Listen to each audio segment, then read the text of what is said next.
Sweden. And I'll continue the story in a second, but if you look over to your right now, you will see underneath the trees the bust of Churchill.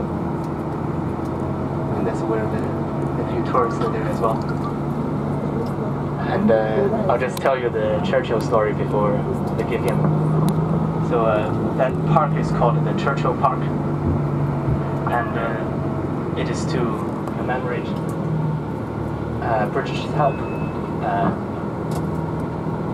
during World War II for liberating Denmark.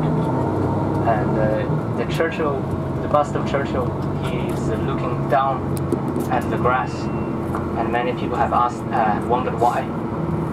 And one theory is he's avoiding looking at Sweden, who was neutral in the war, and the other theory was he's looking down to find his cigar, which he dropped.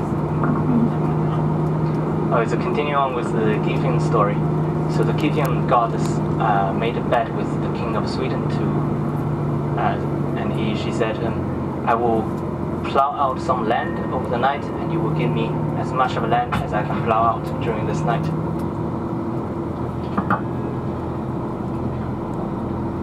And the king of Sweden said, of course, you are a woman, what can you do in one night?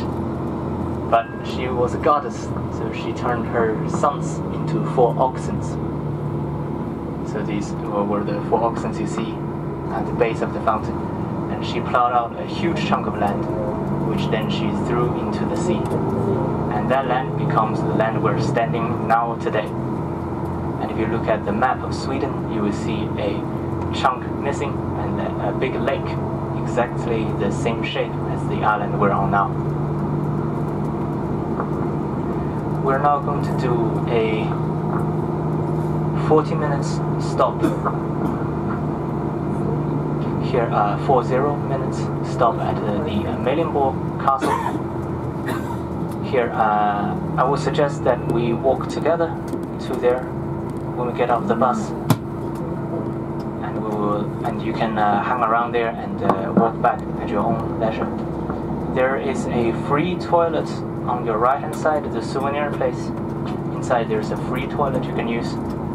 But I suggest we walk over to Amalienborg Castle together, and on the way back you can use the restroom if you want to. And again, please be careful of